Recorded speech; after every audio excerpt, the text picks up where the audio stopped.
Hello दोस्तों, मैं उत्तम मिश्रा एक बार फिर से आपका बहुत स्वागत करता हूं हमारी ऑनलाइन क्लासेस में। उम्मीद करता हूं आप लोग खुश होंगे, स्वस्थ होंगे, सुरक्षित होंगे और पढ़ रहे होंगे। तो आज का जो हमारा इम्पॉर्टेंट टॉपिक है वो है कार्बन और यूरेनियम डेटिंग। एक दो सवाल आपको एसएससी, रेलवे या किसी भी एग्ज़ाम में मिल जाते हैं। बहुत इम्पॉर्टेंट टॉपिक है और हमें जानना भी ज़रूरी है, जानना भी चाहिए, क्योंकि ये हमारी ज़िंदगी या हमारी डेली लाइफ से भी जुड़ा होता है। जैसे मान लीजिए कि कहीं पर कोई वस्तु मिली हमें और हमें पता करना हो कि ये कितने साल पुरानी है, तो हम उसमें कार्बन और यूरेनियम डेटिंग का हम प्रयोग कर सकते हैं। तो होता क्या है, कैसे होता है, कैसे कार्बन या यूरेनियम किसी पुरानी से पुरानी वस्तु की उम्र को बता देते हैं, इन सब बारे में हम डिस्कस करेंगे। तो आइए शुरू करते हैं। तो क्या होती है कार्बन डेटिंग, क्या होती है यूरेनियम डेटिंग, इसको जानने से पहले हमें समझना होगा रेडिएशन। रेडिएशन, विकिरण। मैंने पहले भी बताया कि जैसे हमारा शरीर है वो किससे मिलकर बना है, छोटी छोटी कोशिकाओं से। उसी तरह दुनिया में जितने भी मैटर हैं या जितने भी पदार्थ हैं वो किससे बने हैं, परमाणु से। किससे बने हैं, परमाणु से। तो अगर मैं बात करूं तो परमाणु में क्या होता है, एक केंद्रक होता है जिसको आप क्या कहते हो, न्यूक्लियस कहते हो, न्यूक्लियस।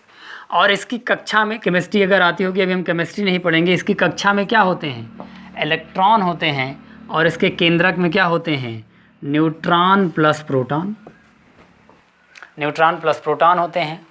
तो सामान्यतः होता क्या है कि दुनिया में जितने भी मैटर हैं, सामान्यतः उसमें होता क्या है कि न्यूट्रॉन बराबर क्या होते हैं, प्रोटॉन।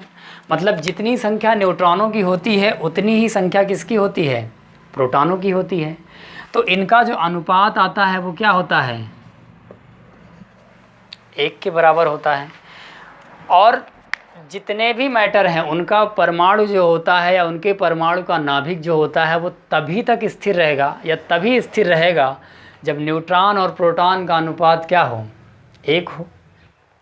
लेकिन होता क्या है कि किसी किसी पदार्थ में न्यूट्रॉनों की संख्या, किसी पदार्थ में क्या होगा, न्यूट्रॉनों की संख्या प्रोटॉनों से क्या हो जाएगी, ज़्यादा हो जाएगी।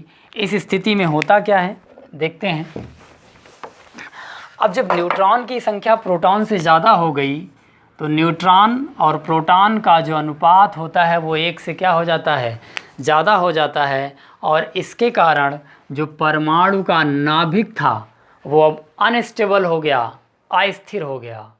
अब ये नाभिक अस्थिर हो जाता है तो उससे होता क्या है कि इस नाभिक से कंटिन्यूसली हमेशा क्या निकलेगी, ऊर्जा निकलेगी, तरंगें निकलती रहती हैं, जिन्हें हम कहते हैं अल्फ़ा किरणें, ये एक प्रकार की ऊर्जा है। जिन्हें हम कहते हैं बीटा किरणें, ये भी। और जिन्हें हम कहते हैं गामा किरणें। आपसे कोई पूछे कि अल्फ़ा बीटा गामा किरणें हैं क्या, तो ये किसी भी पदार्थ के नाभिक से जो अस्थिर है उससे निकलने वाली ऊर्जाएं हैं जो क्या होती हैं। और इस घटना को किसी भी अस्थिर नाभिक द्वारा कंटिन्यूसली अल्फ़ा बीटा गामा किरणों का उत्सर्जन, ये विशिष्ट तरंगें होती हैं क्योंकि इनमें क्या हो रहा है, रेडिएशन। और इन तरंगों के इस उत्सर्जन की घटना को हम क्या कहते हैं, रेडिएशन या विकिरण कहते हैं। और ऐसा तत्व जो हमेशा रेडिएशन करे उसको हम कहते हैं रेडियो सक्रिय पदार्थ। अब रेडियो सक्रिय पदार्थ के एग्जाम्पल क्या हैं, आप चाहें तो लिख सकते हैं यूरेनियम, प्लूटोनियम, थोरियम, ट्राइटियम। तो ये सब क्या हैं। अब यहाँ पर हम देखते हैं कि कार्बन, जैसे कार्बन का जो एक आइसोटोप लिया जाता है, एक कार्बन का ही अपरूप लिया जाता है, कार्बन 14। तो कार्बन 14 में ऐसी क्या खूबी है या यूरेनियम में ऐसी क्या खूबी है जो पुराने से पुरानी चीज़ों को क्या करते हैं, वो उनकी आयु को बता देते हैं। तो वो हम डिस्कस करेंगे। लेकिन उससे पहले हमें समझना होगा अर्ध आयु काल। अर्ध आयु काल ये क्या है, तो इसको समझते हैं। एक्चुअल में होता क्या है कि ये मान लीजिए कोई परमाणु है, ये उसका नाभिक है और इसमें क्या है, अस्थिरता है क्योंकि न्यूट्रॉन प्रोटॉन से ज़्यादा हैं। इसके कारण इससे कंटिन्यूसली अल्फ़ा बीटा और गामा किरणें निकल रही हैं, इन किरणों के निकलने के कारण, जैसे आप आइंस्टीन साहब ने कहा है कि E बराबर mc², मतलब द्रव्यमान ही ऊर्जा है। तो अब अगर किसी पदार्थ के नाभिक से कंटिन्यूसली ऊर्जा निकल रही है तो इसका मतलब क्या है कि द्रव्यमान का ह्रास हो रहा है, द्रव्यमान में कमी आती जाती है, और एक समय ऐसा आता है कि वो पदार्थ क्या हो जाएगा, अगर कंटिन्यूसली रेडिएशन होता रहा तो एक समय वो पदार्थ ख़त्म हो जाएगा। तो क्या होता है कि अर्ध आयुकाल क्या है ये समझते हैं। और ये अर्ध आयुकाल किस में होता है, जितने भी रेडियो सक्रिय पदार्थ हैं उन सब में क्या होता है, अर्ध आयुकाल होता है। जैसे मान लेते हैं कि कार्बन 14 या कोई भी एक पदार्थ है ए, जो क्या है, एक प्रकार का रेडियो सक्रिय पदार्थ है, उससे अल्फा बीटा और गामा रेडिएशन निकल रहा है। तो ए मान लेते हैं कि मेरे पास क्या है, 100 ग्राम है, 100 ग्राम है, और इसका अर्ध आयुकाल मैं कह रहा हूँ कि 6 माह है, 6 माह है। तो आज अगर ये 100 ग्राम है तो आज से 6 माह बाद ये बचेगा कितना, 50 ग्राम। फिर आज से फिर अगले 6 माह बाद ये बचेगा कितना, 25 ग्राम। मैं समझाता हूँ यह है क्या। इसका मतलब अर्ध आयुकाल वह समय होता है जिस समय में कोई भी रेडियो सक्रिय पदार्थ अपनी पहले की मात्रा का क्या हो जाता है, आधा हो जाता है। यहाँ पर इससे मतलब नहीं है कि वो प्रारंभ में कितना था, 100 ग्राम था, 100 किलोग्राम था, 1000 किलो। अभी ये 100 किलोग्राम होता तो 6 माह बाद क्या हो जाता, 50 किलोग्राम हो जाता। फिर अगले 6 माह बाद कितना हो जाता, 25 किलोग्राम हो जाता।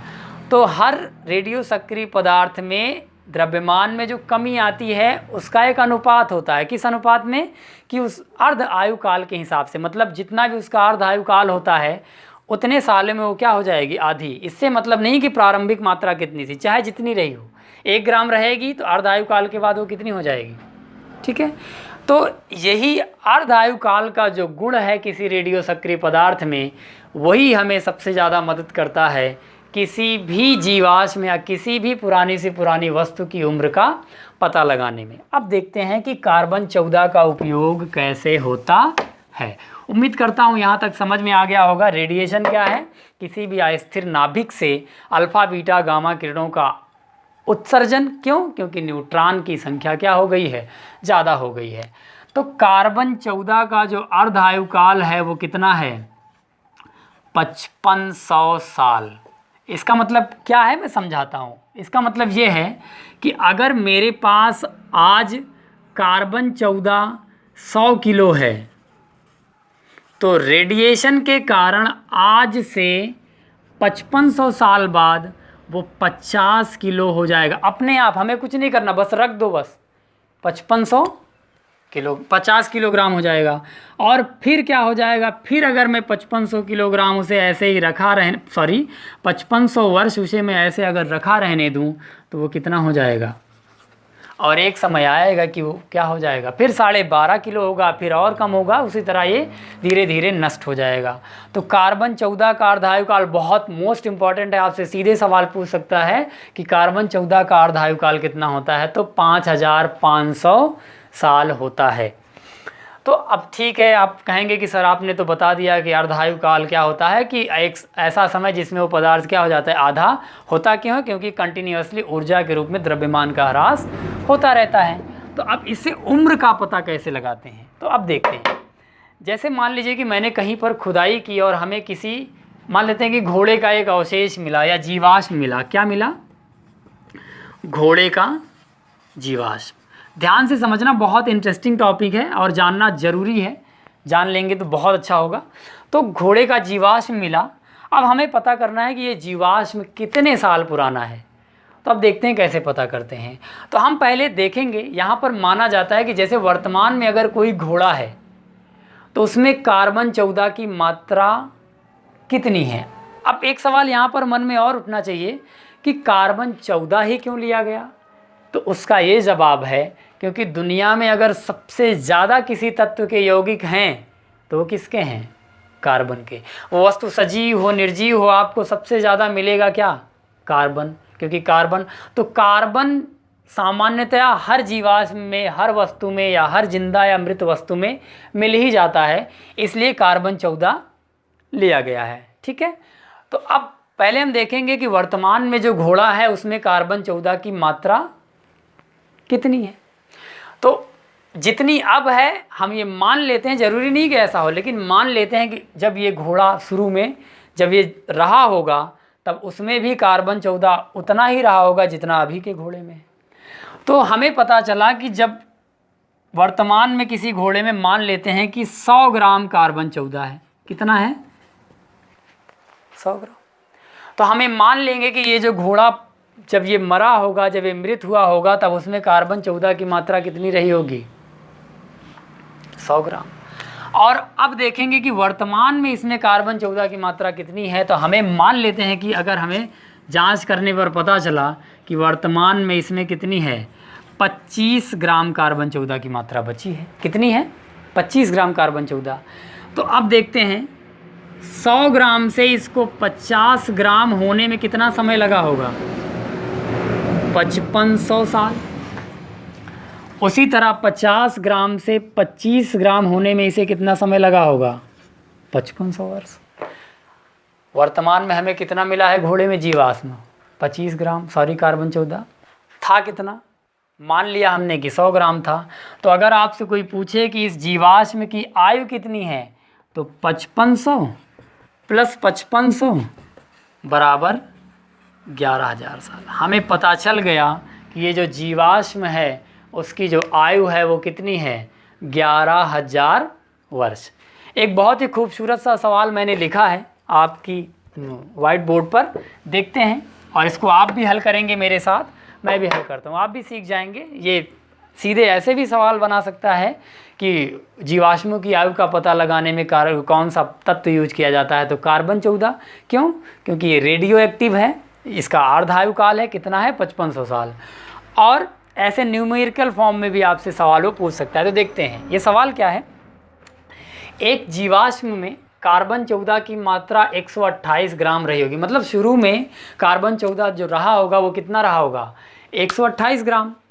यदि वर्तमान में उसमें 2 ग्राम कार्बन 14 हो तो उसकी आयु का पता लगाएं। चलिए कार्बन 14 तो कह रहा है कि जब शुरू में उसमें कार्बन 14 की मात्रा कितनी थी 128 ग्राम। अब आप बताओ 5500 साल बाद ये कितना बचा होगा 64 ग्राम। फिर उसके बाद 5500 साल बाद ये कितना बचा होगा 32 ग्राम। फिर उसके बाद 5500 साल बाद ये कितना बचा होगा 16 ग्राम।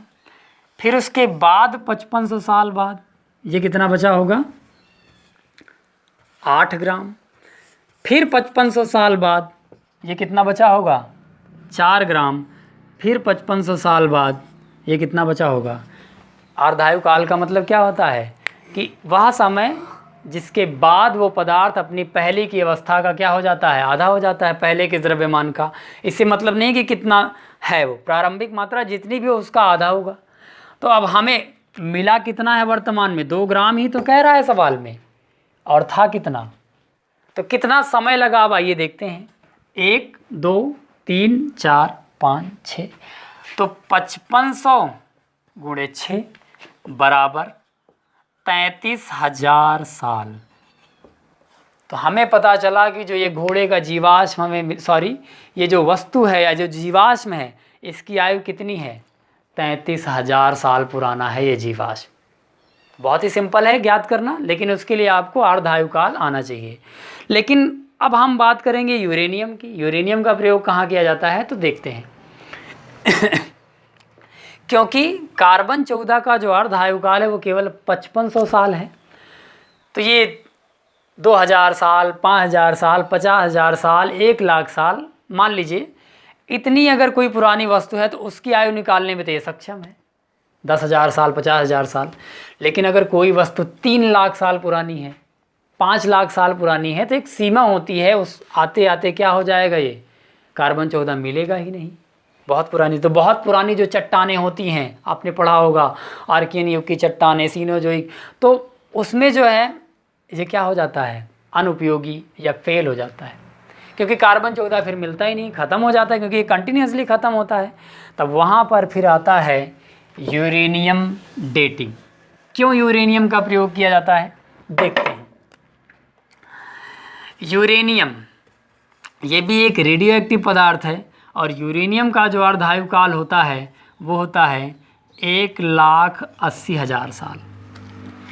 यूरेनियम का अर्धायुकाल कितना है? 1,80,000। मतलब यूरेनियम अगर आज मेरे पास 100 ग्राम है तो आज से 1,80,000 साल बाद क्या होगा? ये आधा हो जाएगा, 50 ग्राम। इसका मतलब क्या है कि ये कम तो होगा, लेकिन इसके कम होने की जो दर है वो क्या है? बहुत लंबी है, बहुत देर से ये क्या होगा? आधा होता है। तो कोई पुरानी वस्तु है तो उसमें यूरेनियम अगर मिल जाता है तो उससे आयु का पता लगाने में हमको बहुत आसानी हो जाती है। दोनों का काम एक ही है। अगर कोई मान लीजिए बहुत पुराना जीवाश्म, वैसे कहा जाता है कि जीवाश्मों की आयु का पता लगाने के लिए हम कार्बन 14, लेकिन अगर कोई बहुत ज़्यादा पुराना जीवाश्म है तब उसके लिए हम यूरेनियम डेटिंग का भी प्रयोग कर सकते हैं। चट्टानें बहुत पुरानी हैं, कोई धातु बहुत पुरानी मिली है तो उसके लिए भी हम यूरेनियम डेटिंग का प्रयोग करते हैं। तो दोनों का काम क्या है? वस्तुओं एवं जीवाश्मों की आयु का निर्धारण करना। कम समय के लिए अगर है, कोई बहुत कम पुराना है तो उसके लिए कार्बन 14, कोई बहुत ज़्यादा पुराना है तो उसके लिए हम यूरेनियम का प्रयोग करते हैं। आइए देखते हैं, एक और सवाल खूबसूरत सा लगाते हैं। उम्मीद करता हूँ आपको ये बहुत अच्छे से समझ में आ गया होगा और बहुत इम्पोर्टेंट है, सीख लेना। तो सवाल ये है कि एक वस्तु का अर्ध आयुकाल 6 माह है। ये रेलवे के एग्ज़ाम का सवाल है। एक वस्तु का अर्ध आयुकाल क्या है? 6 माह है। 6 माह है तो कितने समय में उसका 3/4 भाग समाप्त हो जाएगा? देखते हैं। कह रहा है कि जो अर्ध आयुकाल है, मतलब वस्तु के जो आधे होने की दर है वो क्या है? 6 माह है। तो 3/4 भाग, तो अब हम कुछ ऐसा मान लेते हैं कि जो 4 से कट जाए, जिससे हमें आसानी हो जाएगी हल करने में।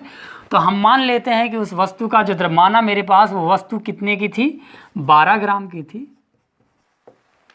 और नष्ट कितनी हो रही है? वो 12 का 3/4 बराबर 9 ग्राम। अब देखते हैं कि 9 ग्राम कितने मतलब शेष कितना बचना चाहिए? 3 ग्राम। देखते हैं। तो 12 थी, तो 12 से उसको 6 होने में, 12 ग्राम से 6 ग्राम होने में कितना समय लगा होगा? 6 माह का। और 6 ग्राम से 3 ग्राम होने में कितना समय लगा होगा? देखो यहाँ पर बची कितनी? 3 थी, कितनी? 12। तो शेष कितना बचा? 9 ग्राम। ख़त्म हो गई तो शेष कितना बचा? 3। तो हमें कितना समाप्त करना था? 9 ग्राम ही समाप्त करना था। तो अतः इसका जो उत्तर होगा, 12 माह में उसका 3/4 भाग क्या हो जाएगा? समाप्त हो जाएगा।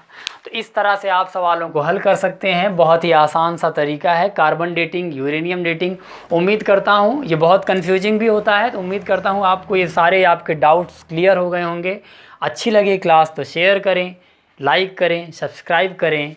थैंक यू, बहुत बहुत धन्यवाद।